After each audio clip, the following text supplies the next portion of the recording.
மூன்று முடிச்சு. அத்தியாயம் 21. இரவு உணவை முடித்து கொண்ட கௌதம், அப்பா இன்னும் எவ்வளோ நேரம் இங்கேயே இருக்கணும் என்று மெல்லிய குரலில் அவன் கேட்கவும், கிளம்ப வேண்டியதாம்பா என்று சுப்பிரமணி கூற, அப்பொழுதுதான் அவனுக்கு நிம்மதியாக இருந்தது.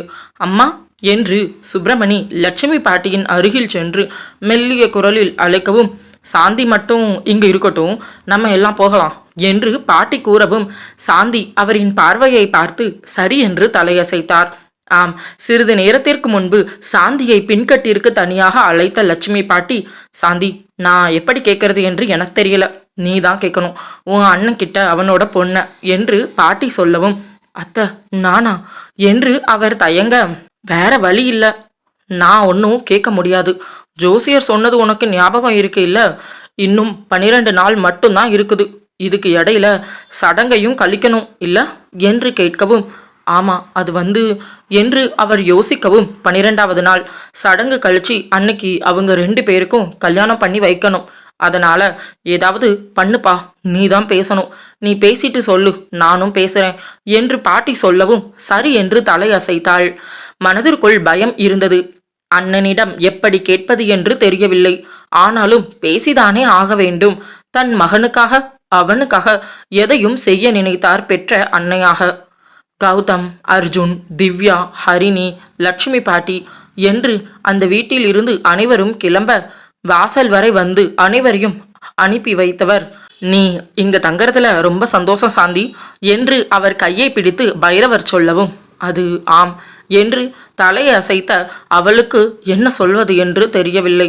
அண்ணா நான் காரியமாத்தான் இங்க தங்கி இருக்கேன், உங்களுக்கு தெரிஞ்சா என்ன நடக்குமோ என்று நினைக்கும் போது மனம் பாரமாக அழுத்தியது. ஆனாலும் அதற்கு மேல் எதையும் யோசிக்காமல் வீட்டின் உள்ளே நுழைந்து இருந்தார். வீடு வந்து இருந்த உறவினர்களும் சில நேரத்திற்கு முன்பு நடந்த சடங்குகளும் அங்கும் இங்கும் சில பொருட்கள் சிதறி கிடக்க அனைத்தையும் ஒழுங்கு செய்வதற்காக கஸ்தூரியும் மங்களமும் வேலை செய்து கொண்டு இருக்க, இன்னும் உணவு நேரம் முடியாத காரணத்தினால் பின்கட்டில் அனைவருக்கும் என்று தயார் செய்து இருந்த உணவிற்காக அங்கு வேலை நடந்து கொண்டு இருந்தது. இப்படி ஆளுக்கு ஒரு வேலையை பகிர்ந்து செய்து கொண்டு இருக்க வேலை முடிவதற்குள் போதும் போதும் என்று ஆகியிருந்தது. கழுத்தில் இருந்த மாலையை மட்டும் கழட்டி இருந்தாலும் தலையில் வைத்து இருந்த பூவும் அத்தோடு அவள் அணிந்து இருந்த அணிகலன்களும் இன்னும் அவளிடம் இருப்பதால் அவளால் சுத்தமாக முடியவில்லை. தலையில் இருப்பதை கலட்ட சொல்லலாமா என்று மெதுவாக அந்த ஓலை குடிசை வழியாக எட்டி பார்க்க அவளது அம்மா வேலை செய்து கொண்டு இருப்பது நன்றாக தெரிந்தது. அவளால் எதுவும் பேச முடியாமல் போக அப்படியே அமர்ந்து இருந்தாள். சரியாக 12 மணி அளவில் அனைத்து வேலைகளையும் ஒரு வழியாக முடித்து அவர்கள் போதும் போதும் என்று பெருமூச்சு விட்டபடி அப்படியே தரையில் அமர்ந்து விட்டனர். அம்மா என்று மெல்லிய குரலில் அவள் அழைக்கவும், இப்பதான் எல்லா வேலையும் முடிஞ்சது, உனக்கென்னடி வேணும் என்று மங்களம் சத்தமாக கேட்கவும், அம்மா அது தலையில இருக்கக்கூடிய பூவை கலட்டட்டுமா என்று அவள் கேட்கவும், தலையில இருக்க பூவை என்னைக்கும் எப்பவும் கலட்டக்கூடாது என்று சத்தமாக சொல்ல, அதை கேட்டதும் அதற்கு மேல் எதுவும் பேச முடியவில்லை. அவள் மௌனமாகிவிட்டாள். தலை வலித்தது, வின் வின் என்று தெரித்தது. ஈர தலையில் வைத்து இருந்த பூவும் அதனுடைய வாசனையும் அவளுக்கு அந்த அளவிற்கு ஒன்றும் சந்தோஷத்தை கொடுக்கவில்லை. அத்தனை தலைவலியை கொடுக்க அதற்கு மேல் அமர முடியாமல் அப்படியே அவள் இருந்த இடத்திலேயே படுத்து கொண்டாள். அவ்வளவு நேரமும் வேலை செய்து கொண்டு இருந்த பெண்கள் அப்படியே சோர்ந்து தரையில் அமர்ந்து விட, யாழினி அம்மா நான் தூங்க போகட்டுமா என்று கேட்கவும், போய் படு யாழினி என்று அவர் சொல்லவும், அம்மா நானும் என்று அங்கு வந்தான் மதன். போடா என்று தன் மகனையும் அனுப்பி வைத்தார். இருவரும் தூங்குவதற்கு சென்றுவிட அவர் அப்படியே தரையில் படுத்து விட்டார். எல்லாரும் என்ன அப்படியே படுத்துட்டீங்க என்று பைரவர் அங்கு வரவும், வேற என்ன பண்ணணுமுங்க என்று மங்களம் கேட்கவும், சாப்பிட வேண்டாமா என்று பைரவர் கேட்கவும், எனக்கு ஒன்றும் வேணாமுங்க, அப்படியே படுத்து தூங்க போறேன் என்று கை கால்கள் நீட்டி படுத்து விட்டார் மங்களம். அதே போல் கஸ்தூரியும் படுத்து கொள்ள, தங்கச்சி நீயாவது சாப்பிட்டு படுக்கலாம் இல்லம்மா என்று கஸ்தூரியை பார்த்து கேட்கவும், இல்ல அண்ணா எனக்கும் எதுவும் வேண்டாம், சாயந்தரம் சாப்பிட்ட பஜ்ஜியே ஒரு மாதிரி நெஞ்சுக்கு உள்ளேயே இருக்குது, பார்த்துக்கலாம் என்று கஸ்தூரி படுத்துக்கொண்டார். சாந்தி அவர் குடும்பத்தோடு முன்பே சாப்பிட்டு இருக்க, அதனால் அவளை மட்டும் விசாரிக்காமல் ஆங்காங்கு பெண்கள் அனைவரும் படுத்துக்கொள்ள, வாசலில் திண்ணையில் ஒரு வேஷ்டியை விரித்து படுத்துக்கொண்டார் பைரவர்.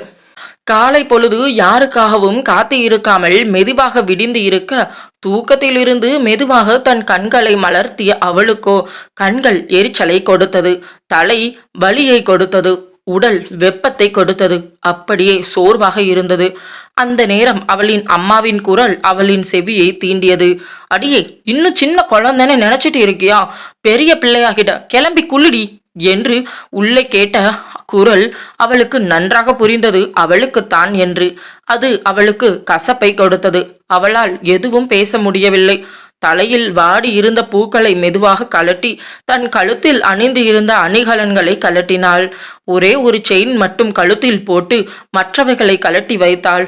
இரவு நேரத்தில் அவள் அணிந்து இருந்த கண்ணாடி வளையல்கள் 2 உடைந்து அவள் கையில் லைட்டாக குத்தி அதில் ரத்தம் வேறு கசிந்து கொண்டு இருந்தது. அதை துடைத்து அந்த பீங்கான் வளையல்களை எடுத்து வைத்தாள். உடலில் வெப்பம் நன்றாக தெரிந்தது. ஆனாலும் எதையும் வெளியில் காட்டிக்கொள்ளவில்லை. அமைதியாக தான் அமர்ந்து இருந்த இடத்தில் இருந்து எழுந்து கொண்ட அவள் மெதுவாக அந்த அறையை விட்டு வெளியில் வந்தாள். தனக்கு என்று ஒரு துண்டை எடுத்து கொண்ட அவள், அம்மா என்று அழைக்கவும், பாவாடை தாவணிதான் கட்டணும் என்று சொல்லவும், சரிம்மா, அது நான் மேல் கழுவட்டுமா என்று அவள் கேட்கவும், தலைக்கு தான் குளிக்கணும் என்று அவர் சொல்லவும், அதற்கு மேல் எதுவும் பேச முடியவில்லை அவளால். தன்னை சமன்படுத்தி கொண்டு பாத்ரூம் உள்ளே நுழைந்து கொண்ட அவள் சில நிமிடத்திற்குள் குளித்து முடித்து வெளியில் வந்தாள். தலையில் ஒரு துண்டை கட்டிக்கொண்டு உடலில் பாவாடையை கட்டிக்கொண்டு வெளியில் வந்த அவளை பார்த்ததும், நேரா ரூமுக்கு போய் முதல்ல உடைய மாத்து என்று மங்களம் சொல்லவும், சரி என்று தலை அசைத்து அறை உள்ளே நுழைந்து அவள் அங்கு ஏற்கனவே அவளுக்காக வாங்கி வைத்து இருந்த அந்த பட்டு பாவாடை தாவணியை எடுத்து மாற்றிக்கொண்டாள். தலைமுடியை அவிழ்த்து அதனை நன்றாக துவட்டவும், விரித்துவிட்டு சிறிது நேரம் அமரவும் அந்த அறையின் கதவு தட்டப்பட்டது. கதவை திறந்து அவள் வெளியில் வரவும், பொம்பளை பிள்ளை, இப்படி தலையை அவிழ்த்து போட்டு கிடப்பியா? இந்த மாதிரி இருக்கக்கூடாது என்று அவளை திட்டியபடி அவளது தலைமுடியை கட்டுமாறு சொல்ல எதுவும் பேச முடியவில்லை. அவளால் சரி என்று தலை அசைத்து 2 பக்கமும் கொஞ்சமாக முடியெடுத்து அதனை தன் கைகளால் பின்னிக்கொண்டு, அவள் போதுமாமா என்று கேட்கவும், எப்பவும் தலை விரிச்சு போடக்கூடாதுன்னு சொன்னேன் என்று அழுத்தமாக சொல்ல, சோர்வாக இருந்த உடலில் சரி என்று தலை அசைத்து பின்னி ஒரு ஹேர்பேண்டை மாற்றிக்கொண்டாள். பொட்டு வை, பொம்பளை பிள்ளை கணக்காவா இருக்க என்று கேட்கவும், அத்தனை சோர்வாக அவர்கள் சொல்லும் ஒவ்வொன்றும் அவளுக்கு பிடிக்காத ஒன்றாக இருந்தது. ஆனாலும் அனைத்தையும் செய்தாள். அவர்களுக்காக பெரிய பொட்டு ஒன்றை எடுத்து தன் நெற்றியில் வைத்து கொண்ட அவள் தன் கைகளால் தன் கழுத்தை தொட்டு பார்க்க உடல் தகித்தது. தன் உடலில் இருக்கும் மாற்றத்தை கூட யாரிடமும் அவள் கூறவில்லை. அமைதியாக மீண்டும் அதே இடத்தில் சென்று அமர்ந்து கொண்டாள். அவள் வெளியில் சென்றதுமே அந்த அறை முழுவதையும் சுத்தம் செய்து வைத்து இருக்க, உள்ளே சென்றதும் சிறிது நிமிடம் கூட அமர முடியாமல் அப்படியே அவள் படுத்து கொள்ளவும், அடியே சாப்பிட்டுட்டு படு என்று கேட்ட குரலில் முடியல என்று தோன்றிவிட்டது அவளுக்கு. எங்கேயாவது ஓடிவிடலாமா என்று மனம் ஏங்கியது. சோர்வில் உடல் ஓய்வுக்கு கெஞ்சியது. தலையை அவிழ்த்து ஃப்ரீயாக விட வேண்டும். காற்றில் தன் தலைமுடியை காய வைக்க வேண்டும். தன் தலையில் பூ இல்லாமல் இருக்க வேண்டும் என்று அத்தனை ஆசை கொண்டது மனம். ஆனால் அனைத்தையும் அவள் நினைத்தது போல் செய்துவிட முடியுமா என்ன? அவள் மௌனமாக அமர்ந்து இருக்க, அவள் முன்பு ஒரு தட்டில் 4 இட்லியும் அதன் மீது சாம்பார் சட்னியும் ஊற்றி அவள் அம்மா அவளிடம் கொண்டு வந்து கொடுத்து, 4 இட்லி போதுமா, இல்ல 2 எக்ஸ்ட்ரா வைக்கட்டுமா என்று கேட்கவும், அம்மா 4 எல்லாம் வேண்டாம், 2 போதும் என்று அவள் சொல்லவும், கம்முன்னு மூடிட்டு தின்னுடி என்று சொல்லவும், வேறு எதுவும் பேச முடியவில்லை. கடினப்பட்டு சாப்பிட்டாள். உணவை மீதம் செய்வது அவளுக்கு பிடிக்கவே பிடிக்காது. அதற்கு காரணம், ஒரு விவசாயியாக இருக்கும் அவர்களுக்கு உணவுடைய அந்த வேலை தெரியும். ஒரு அரிசியை உருவாக்குவதற்கு என்ன எல்லாம் செய்கிறார்கள் என்று அவளுக்கு தெரியும். அந்த காரணத்தினாலேயே உணவை அவளுக்கு வீணாக்குவது சுத்தமாக பிடிக்கவே பிடிக்காத ஒன்று. அதே காரணத்தினால் உணவை கடினப்பட்டு உண்ட அவளுக்கு மேலும் கடினத்தை கொடுத்தது. உடல் சோர்வாக இருந்தது. அதிலும் உணவை சாப்பிட்டால் நன்றாக இருக்கும் தான். ஆனால் ஏனோ அந்த உணவு அதுவும் விருப்பத்தோடு உள்ளே செல்லவில்லையே. கடினம், அதில் கூட கஷ்டம்தான் அவளுக்கு தெரிந்தது. அமைதியாக அவள் கையை கழுவி அமர்ந்து இருக்க வந்துவிட்டார் அவளது அம்மா. கை நிறைய மல்லிகை பூவுடன் நிறைய மல்லிகை பூவை கொண்டு வந்து அவளது தலையில் வைத்து விடவும் அவள், அம்மா இவ்வளவு வேண்டாமே என்று சொல்லவும், இங்க பாரு அஸ்வினி, அது வேண்டாம் இது வேண்டாம் அப்படின்னு எப்பவும் சொல்லக்கூடாது. பொண்ணுங்கன்னா இப்படிதான் இருக்கணும் என்று அழுத்தமாக சொல்லவும், யார் சொன்னது பொண்ணுங்க இப்படிதான் இருக்கணும்னு என்று அவளது மனதிற்குள் கேள்வி எழுந்தது. அது எரிச்சலை கொடுத்தது. அவளுக்கு பிடிக்காத விஷயத்தை செய்வதால் வலியை கொடுத்தது. மனதில் சோர்வை கொடுத்தது. அப்படியே அமர்ந்து விட்டால் சில நிமிடங்கள். உண்ட பின்பு உடனே படுப்பது பிடிக்காத ஒன்று. அதனால் காத்திருந்த அவள் சில நிமிடத்திற்கு பின்பு படுத்து கொண்டாள். படுத்த சில நிமிடத்திலேயே உடல் சோர்வில் ஆழ்ந்த உறக்கத்திற்கு சென்று விட்டாள். அத்தியாயம் 22. மேலும் 3 நாட்கள் கடந்தது தெரியாமல் வேகமாக கடந்து இருந்தது. அந்த 3 நாட்களும் வீட்டில் விருந்தினர்கள் வருவதும் போவதுமாகத்தான் இருந்தது. ஒரு பெண் வீட்டில் பெரிய பெண்ணாக ஆகிவிட்டால் அதன் பிறகு வந்து இருக்கும் உறவினர்கள் பொங்கி போடுகிறேன் என்ற பெயரில் அவளுக்காக உணவை சமைத்து போட்டு இன்னும் விருந்தாடுவது அந்த ஊரின் வழக்கம். அது நிறைய கிராமங்களில் நடக்கும் ஒன்று. அதேபோல் அவளுக்கும் பொங்கி போடுகிறேன் என்று அனைவரும் ஒவ்வொருவராக வந்து பொங்கி போடுகிறேன் என்று அவளுக்கு பிடித்தமான உணவுகளை செய்து கொடுத்து என்று நேரத்தை கடத்தி கொண்டு இருந்தனர். மேலும் 3 நாட்கள் இப்படியே சென்று இருக்க அந்த 4வது நாள்தான் சற்று அவர்களுக்கு விடிவு காலமாக இருந்தது. ஆழ்ந்த பெருமூச்சை எடுத்துவிட்ட சாந்தி வீட்டில் அனைவரும் அமர்ந்து சோர்வாக காஃபியை குடிப்பதை பார்த்து கொண்டிருந்தார். அவரும் காஃபியை குடித்து முடிக்கவும் அவரது போன் ஒலிக்கவும் சரியாக இருந்தது.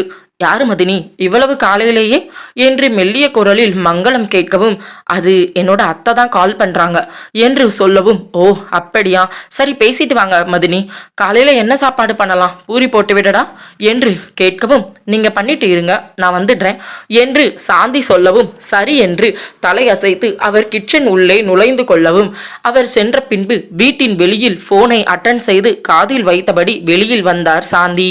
ஹலோ அத்தை என்று அவர் பேச தொடங்கவும், என்ன ஆச்சு சாந்தி, பேசுனியா உங்க அண்ணா கிட்ட என்று கேட்கவும், இல்ல அத்தை அது பேச முடியல என்று சொல்லவும், பேச முடியலன்னா என்ன அர்த்தம், ஜோசியர் சொன்னது நினைவு இருக்கா இல்லையா, இன்னும் 5 நாள் கிட்டதான் இருக்குது என்று சொல்லவும், புரியுதுங்க அத்தை, ஆனாலும் என்ன பண்ண முடியும், இங்க ஒரே விருந்தினர்கள், நாங்களும் ஒன்றும் பண்ண முடியல, பேசவே முடியல என்று சொல்லவும், சரி சரி இன்னைக்கு எப்படியாவது பேசிடு, இன்னைக்கு பேசினாதான் நம்ம அடுத்து என்ன பண்றதுன்னு முடிவு பண்ண முடியும் என்று சொல்லவும், சரிங்க அத்தை என்று கூறிய அவர் அப்படியே ஆழ்ந்த பெருமூச்சு ஒன்றை இழுத்து அந்த சுவற்றில் சாய்ந்து நின்றார். அந்த நேரம் வயக்காட்டிற்கு சென்று தண்ணீர் பாய்ச்சி விட்டு சரியாக அந்த வீட்டின் முன்பு தன் டிவிஎஸ் வண்டியை நிறுத்திவிட்டு வண்டியில் இருந்து இறங்கி நின்ற பைரவர், என்னாச்சுமா என்று கேட்கவும், அது ஒன்றும் இல்லைங்க அண்ணா என்று அவள் சொல்லவும், ஒன்றும் இல்லையா, அப்புறம் ஏன் உன் முகம் ரொம்ப சோகமா இருக்குது, ஏதாவது பிரச்சனையா சொல்லுடா என்று பைரவர் கேட்கவும், அது அண்ணா என்று அவள் தயக்கத்தோடு நிறுத்தவும், மதினி என்று பின்னால் கேட்ட அழைப்பில் தன் அண்ணனிடம் இருந்து, நான் உள்ள போயிட்டு வரேன் அண்ணா என்று வீட்டின் உள்ளே நுழைந்தார். சாந்தியின் முகத்தில் ஏதோ பிரச்சனை என்பதை உணர்ந்து கொண்டவர், பைரவர் என்ன பிரச்சனை என்று தெரியவில்லையே, அங்கு இருந்து ஏதேனும், இல்லை இல்லை கண்டிப்பாக அவர்கள் வீட்டிலிருந்து வரதட்சணை கொண்டு வா என்று எல்லாம் சொல்ல மாட்டார்கள் என்று தெரியும். திருமணத்தின் போது அவர் மகன் காதலித்த காரணத்தினாலேயே இருக்கிறத, அதாவது நீங்க போடுறத மட்டும் போட்டா போதும், எங்க மருமகளுக்கு என்ன பண்ணணும் நாங்க பண்ணிக்கிறோம், நீங்க கொடுத்து உடனே எங்க குடும்பம் வாழ போறது கிடையாது என்று அன்றே குத்தி காட்டி பேசியவர் லட்சுமி பாட்டி. அந்த காரணத்தினாலேயே அவர் மீது ஒரு நல்ல மதிப்பு கூட இருந்தது. இன்னும் சில பல காரணங்களில் வரதட்சணை என்ற பெயரில் அவர்களிடம் எவ்வளவு இருக்கிறதோ அதைவிட இன்னும் ஜாஸ்தியாகவோ இல்லை அந்த அளவிற்கு சமமாகவோ அந்த பெண் வீட்டிற்கு கொண்டு வர வேண்டும் என்று நினைக்கும் எத்தனையோ குடும்பத்திற்கு இடையில் லட்சுமியின் குணம் உண்மையில் பைரவருக்கு பிடித்ததுதான். ஏனோ அப்படி ஒரு வேளை அதனையும் கொடுத்து தன் தங்கையை கல்யாணம் செய்து கொடுத்து இருந்தால் அந்த வீட்டில் தலைந்து சென்று போவது அவருக்கு சற்று வருத்தத்தை கொடுத்து இருக்கும். ஆனால் இப்படிப்பட்ட ஒரு நல்ல குடும்பத்தில் தன் தங்கையை திருமணம் செய்து வைத்ததில் அவர்கள் முன்பு தொலைந்து போவதில் அவருக்கு கஷ்டம் ஒன்றும் இல்லை. இந்த காரணத்தினால் மட்டும்தான் இப்படி இருக்கும் பொழுது தன் தங்கையின் முகத்தில் இருக்கும் இந்த சோகத்தின் காரணம் என்னவோ என்று அவர் யோசனையுடன் திண்ணையில் அமர்ந்து விட்டார். என்ன மதினி, கூப்பிட்டீங்களா என்று கேட்டுக்கொண்டே கிச்சன் உள்ளே சாந்தி நுழையவும், ஆமா, அது உருளைக்கிழங்கு குருமா வைக்கலாமா இல்ல சாம்பார் சட்னி வைக்கலாமா மதினி என்று மங்களம் கேட்கவும், அது எதுனாலும் வைக்கலாமே, நீங்க சொல்லுங்க, நான் காய்கறி நறுக்கி தரேன் என்று சாந்தி சொல்லவும், அதனை கேட்டதும் சரி என்று இருவரும் பேசியபடி வேலைகளை செய்ய தொடங்க இங்கு தன் அறையில் அமர்ந்து இருந்த அவளுக்கு ஒன்றுமே செய்ய முடியாமல் சுவற்றை வேடிக்கை பார்த்தபடி இருந்தாள். பின்பு யாழினியும் அவளது தம்பி மதனும் ஒன்றாக அவரது மாமாவின் வீட்டிற்கு சென்று இருக்க இவளால் எங்கும் செல்ல முடியாத காரணத்தினால் வீட்டின் உள்ளே அமைதியாக அமர்ந்து இருந்தாள். காலை உணவை தயார் செய்து முடித்தவர் பெண்கள் இருவரும் அனைவரோடும் அமர்ந்து உணவை உண்டு முடித்து மேலும் சில நிமிடங்கள் பேசிக் கொண்டிருந்தனர். சரி மதினி, நான் கஸ்தூரி மதினி வீடு வரைக்கும் போய் பார்த்துட்டு வந்துடட்டுமா என்று மங்களம் கேட்கவும் சரி என்று தலையசைத்தார் சாந்தி. வீட்டிலிருந்து அவர் வெளியில் சென்றதும் இவர் மட்டுமே தனியாக இருக்க யோசனை செய்து கொண்டு இருந்தார் சாந்தி. தன் மனைவி சென்ற சில மணி நேரத்தில் வீட்டிற்குள் நுழைந்து இருந்த பைரவர், என்னாச்சி அண்ணா, நீங்க சீக்கிரம் வந்துட்டீங்க என்று கேட்கவும், மதினி எங்கம்மா காணும் என்று பைரவர் கேட்கவும், அது மதினி இங்கதான் கஸ்தூரி அக்கா வீடு வரைக்கும் போயிருக்காங்க, என்னாச்சு அண்ணா என்று கேட்கவும், பாப்பா என்ன பண்ணுது என்று கேட்க, பாப்பா தூங்கிட்டு இருக்கா, என்ன ஆச்சு அண்ணா என்று சாந்தி கேட்கவும், அதை நான் கேட்கணுமா, என்ன ஆச்சு என்று பைரவர் கேட்கவும், என்ன சொல்றீங்க அண்ணா என்று ஒன்றுமே புரியாமல் பார்த்தா. நான் தான் கேட்கணும், என்ன ஆச்சு, உனக்கு ஏதோ பிரச்சனைன்னு எனக்கு புரியுது, அண்ணா கிட்ட சொல்லு, நான் பாத்துக்கிறேன் என்று அவர் சொல்லவும், அதை கேட்டதுமே சில நிமிடங்கள் யோசித்து அறை உள்ளே நுழைந்தார்.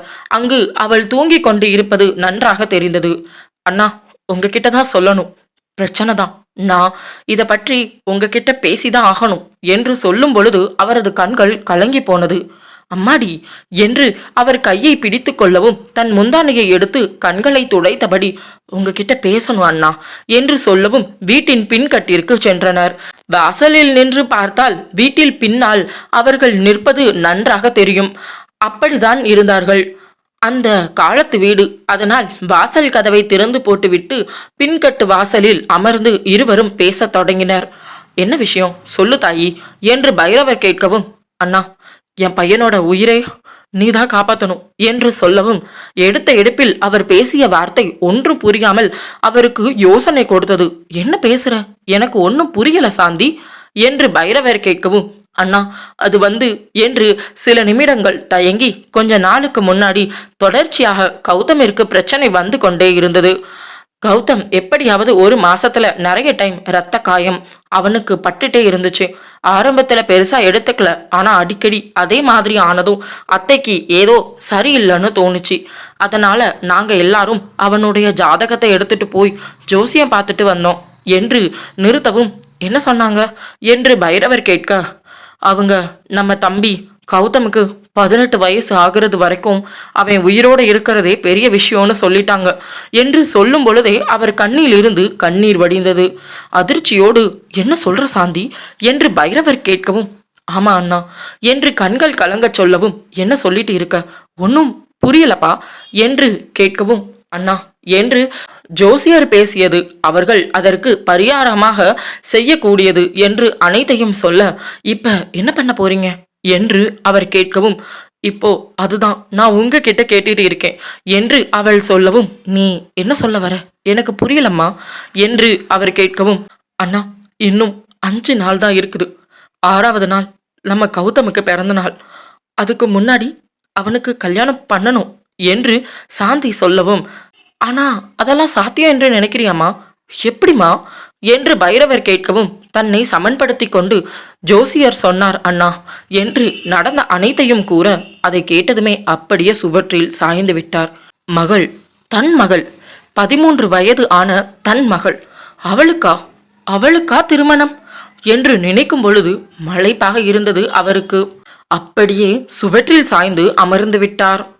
அண்ணா என்று அவர் முன்பு மண்டியிட்டு அமர்ந்த சாந்தி, என் பையன் எனக்கு உயிரோட வேணும் அண்ணா என்று சொல்லவும் அந்த வார்த்தை பைரவருக்கு சுருக்கென்று இருந்தது. அஸ்வினிய நான் பத்திரமா பார்த்துப்பேன் அண்ணா. என்னை நம்பி அவளை எனக்கு கொடுங்க அண்ணா. நான் பத்திரமா பார்த்துப்பேன். தம்பிக்கு கல்யாணம் ஆனதும் அவன் இங்க இருந்து உடனடியா அமெரிக்கா போயிடுவான்.